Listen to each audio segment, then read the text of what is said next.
Welcome back to the morning show here on Arise News. Several states and groups are kicking against the establishment of the Ruga Settlements, also known as cattle colonies, by the federal government of Nigeria. A concept President Buhari believes will bring an end to the menace of open grazing by herdsmen and ultimately end the herdsmen-farmers clashes. One of such states is Benue State. And joining us now to take a look at this issue from our Abuja studio is the Chief Press Secretary of Benue State, Terver Akase. Terver, good morning. Good morning, and thank you for having me. Yes, great pleasure to have you join us on the morning show. What is the real truth about the situation in Benue State with regard to the establishment of cattle colonies in 3 locations in your state?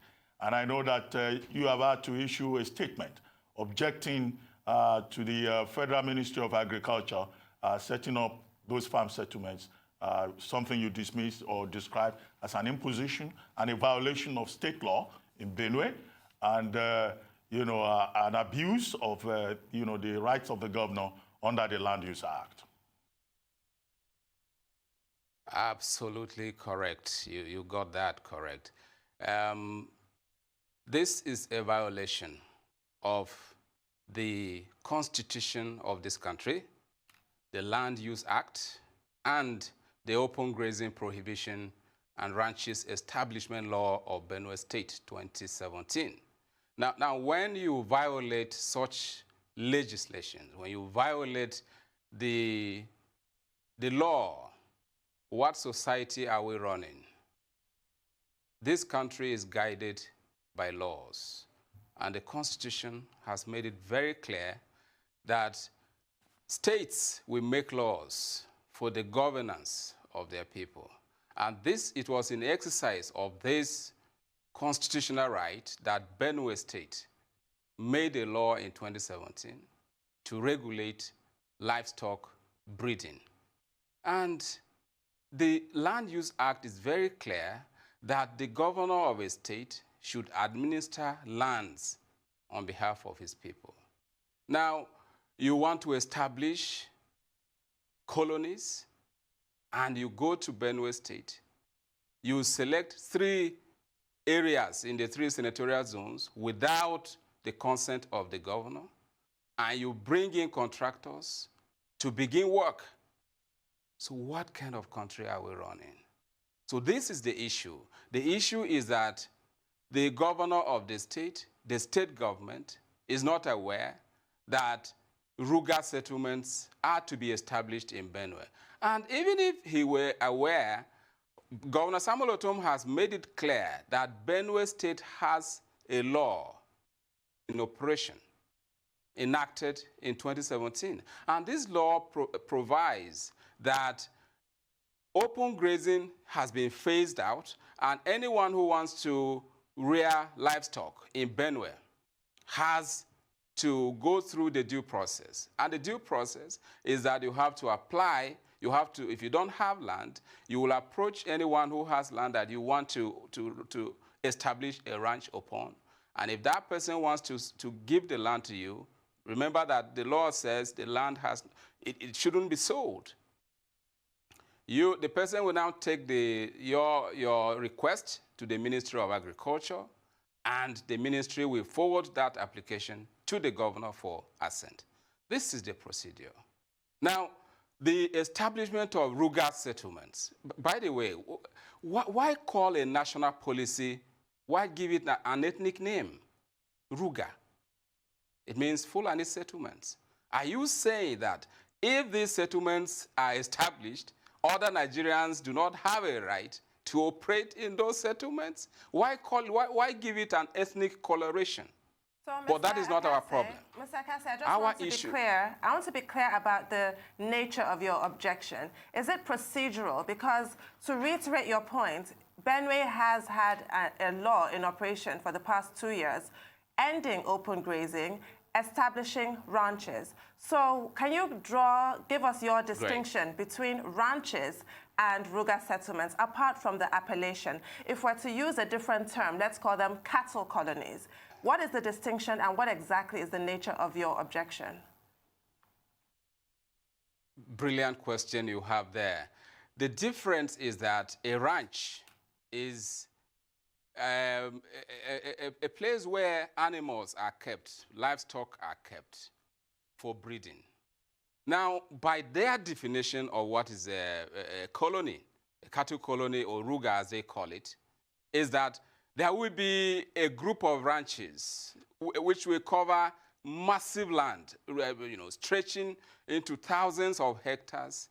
And this will be a community in itself.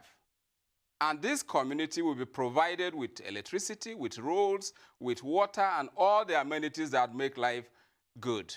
Now, we said in Benue, we don't have such land. Where would we find 5,000, 10,000, 15,000 hectares to give for a colony to be established? And when the governor attended the event for the National Livestock Transformation Plan in Abuja here, he made it clear that Benue will support the development plan only if it conforms with the open grazing prohibition and ranches establishment law of Benue State, which only provides for the establishment of ranches and not colonies. Colonies are like cattle villages where you cover like 5,000 hectares of land and build settlements within for people to occupy. And we feel, where is this thing practiced in the world? What we have seen in South Africa, in the United States, in Germany, is that cattle owners operate their individual ranches behind their backyard, within their environment. You don't need a village of ranches. You don't need that, because my livestock farm is not Mr. B's livestock farm. So if I am running my farm, I need to operate just like a crop farmer would do. If I have a yam farm, I should run my yam farm, control it the way I want it. And remember that not only the herdsmen, the Fulanis, are cattle owners. So our law provides that even the Yoruba people, Igbo people, Tea people, Idoma people that reside in Benue will operate their ranches as prescribed by the law, as stipulated by the law. And it's realized our law. The law went through due process. Thank you, sir. Now, to follow on from that point that you did just make, last year the National Economic Council also advised that, of course, ranching is the best solution to this problem. We've spoken about two acts here, the Land Use Act and the Open Grazing Prohibition Act, that genuinely do not give the federal government any room to do what they did. And the separation of powers is certainly something that has to come to mention here. Has Governor Otom considered a more diplomatic solution to this problem to ensure that the federal government not only stops enforcing what cannot be enforced on Benue State, but realizes why this cannot be enforced? Or has he spoken with other state governors that have a similar issue going on, maybe state governors where a lot of herders reside, to look at a diplomatic solution to this problem? What are the ongoing processes currently taking place following the actions of the federal government?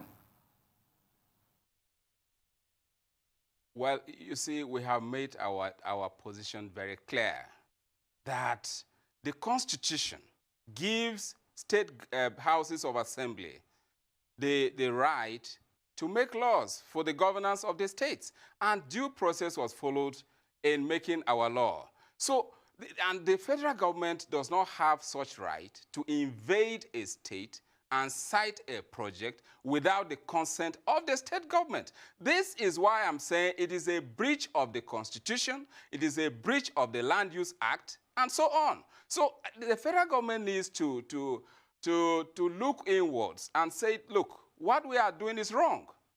You don't invade a state and impose a project on the people.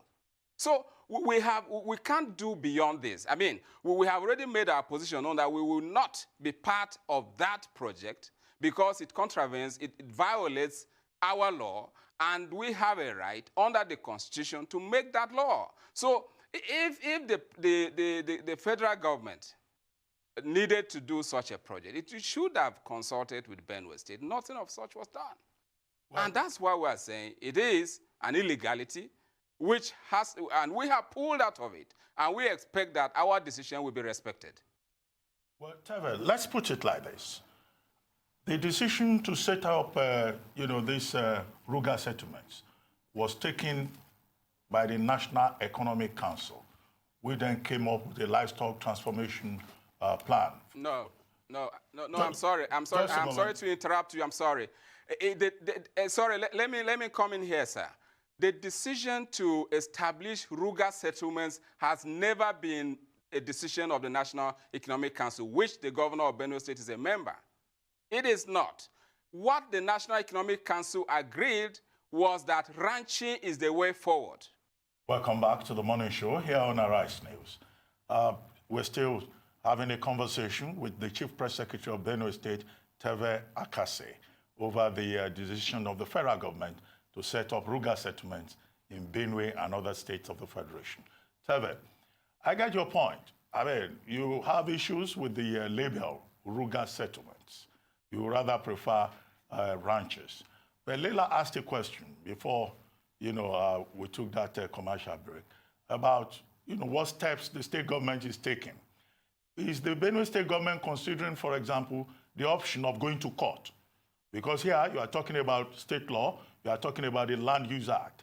If, consultations and diplomacy, to use Leila's word, are failed, would the Benue State government consider taking the federal government to court over this matter to assert its rights? Good question. I will answer that question. But let me also say again that the decision to establish Ruga settlements has never been a decision of the National Economic Council, which Governor Samuel Otom is a member. NEC has not at any point decided that Ruga settlements should be established in parts of Nigeria. This is a latter-day decision which we don't know who initiated it. Now, NEC agreed that ranches will be the way forward, that ranching is the way forward in this century, where the United States and other countries of the world that have the biggest number of cattle, including cows, of livestock, including cows and buffaloes, are ranching. We in Nigeria cannot be left behind. Nigeria has less than 20 million cows. It should be very easy to be ranched. So back to your question, if the federal government resigns, if the federal government decides not to go ahead with the illegality of establishing Ruga settlements in Benue, of course we have no reason to take any action. That's what we're asking. We have no personal issue, personal grudge against the federal government. This is just a matter of policy. And we are saying that let Benue people's right to make laws, to guide for governance of the state be respected. Now, if the federal government decides to respect the rights of Benue people, why go to court? We will have no option. We will have no need to go to court. So that matter will not arise. Earlier, you referred to the process, that there's a process in place for application to operate a ranch. But what do you say to the criticisms of this process? The impression in some quarters, including the Meyeti Allah, who is suing Benue State, is that Benue State has placed stringent conditions on non-indigents, and that most cattle rearing is done by Fulani herders, and that in essence, Benue State is trying to evict Fulani herders, which is unconstitutional, hence their lawsuit. How would you address this kind of criticism?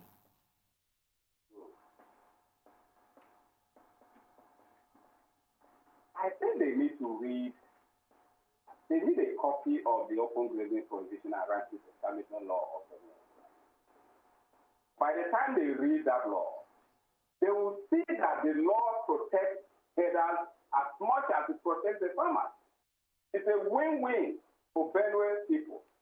Whoever you are, wherever you are, from the east, the south, or the middle, wherever. The law is very clear in section 21 that if you are caught and found guilty of rustling livestock, you will be penalized, and I mean you'll be sentenced, and you will have a fine to pay. I think there's an option of fine, 500,000 naira per cow. That's for a rustler who is found guilty. Now, the law protects both farmers and traders, and so the issue, the argument that the law is an anti-herdsmen law does not hold. When this law was in the making, all stakeholders were involved. And the cattle owners, people and chiefs or idomas have the opportunity to make their input in the law. 4 public hearings were held in Zone C, Zone B, and Zone A, and the climax of it was done in Makuzi, where all stakeholders came and made contributions in the bill. The bill was passed by the Assembly and eventually attempted to by the government. So anyone who says he did not know what was in the law means the person deliberately wanted to opt out. And that is why we are shocked that in this country, if we rise with resistance, where on earth do we hear that? A law that is made by the people, then a segment of that society.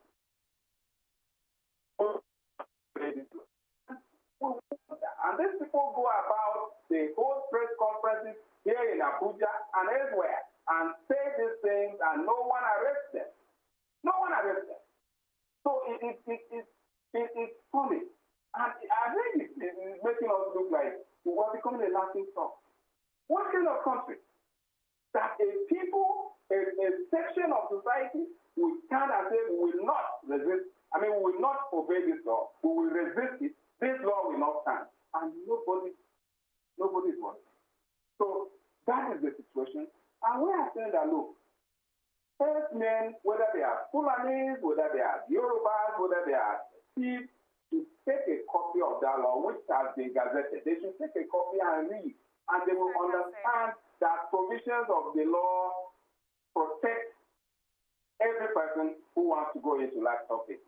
Absolutely, sir. And that is what the basis of the law should be. The policy should provide some sort of enforcement that ensures that we have a more democratic solution to all of these problems that we're talking about that works for everyone, essentially. That is fact. But beyond the law, sir, I guess the bigger issue here is also quite cultural and also quite historical. The reason why it's been so hard is based on a lack of enforcement. These laws exist, but what level of enforcement is going on here? A lot of the arguments coming from the side of the herdsmen who, for example, come into Benue State, claim that the river is one of the greatest reasons why they bring their cattle down to Benue State. And they look at the cultural and historical aspects and they argue emotively that they don't want to let go of these particular things. Now, without enforcement of certain laws, people are going to continue to get emotive over what they believe is right, culturally and historically. What is being done in a sensitive manner to ensure that we overcome this cultural and historical barrier that is also affecting this crisis? Good question. Before the open grazing law was made, a number of dialogue meetings, a number of meetings were held between the herders and the farmers, all targeted towards peace. But the efforts failed. The herdsmen said that the Benue Valley, especially that part of Benue State, belongs to them. That this was reported in national dailies, that the land, the natural resources that are in Benue are what they are fighting for, that land is their land. And they even went, the group called FUNAM went a step ahead and said, this is about jihad, that they are going to take over the land. And nobody asked questions. When did parts of this country become up for grabs, up for occupation, up for conquest? Now, what is happening in Benue is quite unfortunate, but we believe that someday somehow, some way, somebody will rise up and put a stop to this. Because what is going on in Benue is injustice to the good people of Benue State, who have lived on that land for centuries. And now a group of people is coming to say, this land belongs to us. Where do we find conquest in this century? Where is it happening in the world? That some people will take up arms against an organized society, a lawful society, that they want to take over that land. And nobody is saying anything. And now you introduce Ruga Settlements. So what are you talking about? Look at the link. These people said they want to take over the land, and now you are bringing colonies for them within that same community. So if you are a Benue person, would you be safe?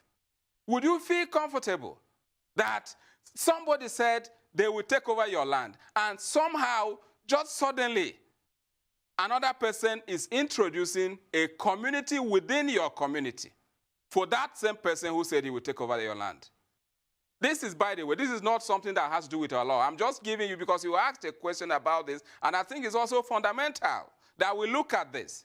Because these people have said the issue in Benue is that of the struggle for the control of natural resources that abound in Benue.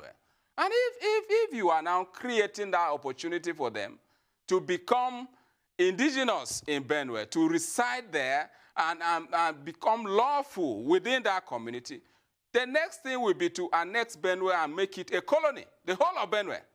Now, Benue people are afraid. Terver Akase, well, you've used some phrases that are very sensitive in the context of Nigerian politics. Jihad, conquest, occupation, and, you know... Annexation. I am quoting them. I am quoting them. I quoted them. Yes, and you've talked about the rights of the people of Benue State. At the same time, you said, you know, the Benue State government is not likely to go to court. Now, what steps, you know, is the Benue State government taking? Only if they stop what they are doing, we will not go to court. Okay, is the Benue State government taking steps to ensure that the indigenous people of Benue State that you've been referring to do not resort to self-help, and that there is no degeneration in terms of law and order in that state, considering that Benue State is not a stranger to conflicts, ethnic conflicts and violence? Well, Governor Samuel Otom has done a lot in terms of security. And I think no award will be too big for the governor of Benue State. He has been in touch with his neighbors, the governor of Taraba State, especially where we have some skirmishes at that border. And internally, the government has, you know, employed a lot of measures to stop frequent crises. And that's why for some time now, you've not heard any major issue of attacks, because the government has given a lot of support to Operation Wellstroke and other security outfits. The police, the DSS, civil defense, and the military have done wonderfully well. And it is because the government of Benue State under Samuel Otom is willing and has done very well to support, to give logistic support to the security agencies. So we hope that those who want to continue to cause trouble in Benue will allow the people of the state to live in peace. Relative peace has returned, and the people are going about their normal businesses for some time now. Now, we don't want anything that we return us to that time of tears. So that's why we are advising that, look, a lot of peace-building efforts have been put on the table and have been implemented. So don't introduce things that will create tension again. This is avoidable. Briefly, before we end this conversation, you've been unequivocal about what you object to. What would you like the government to do at this point specifically? The federal government, you mean? Yes. It is very simple. Respect the right of Benue people to govern themselves. Respect the rule of law. Don't just proclaim it. Don't just say it. Let us see you practicing the rule of law. Thank you, Mr. Terver Akase.